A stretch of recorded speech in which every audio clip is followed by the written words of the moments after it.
మండపేట బురుగుంట చెరువు వద్ద ఆదివారం నిర్వహించిన తెప్పోత్సవం కన్నుల పండుగగా సాగింది. నా భూతో నా భవిష్యత్ అన్నట్లుగా శ్రీ సీతారామ క్షేత్ర ఆలయ కమిటీ సభ్యులు వేడుకలను అత్యంత వైభవపేతంగా నిర్వహించారు. భక్తులు పెద్ద ఎత్తున హాజరై తెప్పపై ఆసీనులైన శ్రీదేవి భూదేవి సమేత జనార్దన స్వామి వార్లను దర్శించుకున్నారు. వివిధ సాంస్కృతిక కార్యక్రమాలతో ఆలయ ఆవరణం మొత్తం ఆధ్యాత్మిక శోభ వెల్లివిరిసింది. రంగురంగుల విద్యుత్ దీపాలతోనూ అందమైన పూలతోనూ ఆలయాన్ని సర్వాంగ సుందరంగా తీర్చిదిద్దారు.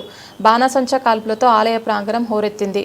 రాష్ట్ర అంచనాల committee chairman Mandapeta MLA Vegula Jogeswara Rao, Andhra Pradesh నీటిపారుదల అభివృద్ధి సంస్థ చైర్మన్ వేగుల లీలాకృష్ణ, మండపేట మాజీ మున్సిపల్ చైర్మన్ చుండ్రు శ్రీ వరప్రకాష్, మున్సిపల్ కోఆప్షన్ సభ్యులు రెడ్డి రాధాకృష్ణ, ఆలయ కమిటీ నిర్వాహకులు తదితరులు స్వామివారి తెప్పోత్సవంలో పాల్గొని తరించారు.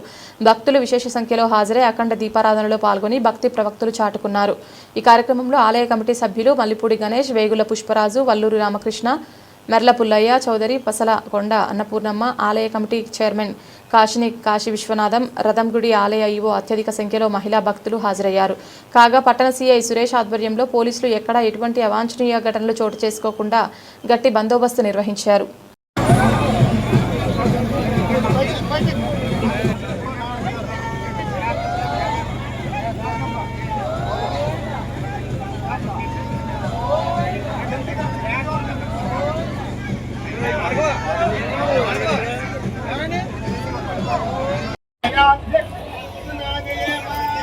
मम देवावहवेशं सर्वेन्द्रावन्दो मरुतो विष्णुरग्निः ममान्तरिक्षपरगोपमस्तमह्यं वातत्ववदाङ्गामे अस्ति बलिदेवाग्रमणमालिदन्धान् मय्याशेरस्तु बलिदेवहूतिः व्याहोदानावनिसन्तपूर्वेरस्तास्याम् ओतु वीरा हव्यागोदस्वत्यामनसो मेऽस्तु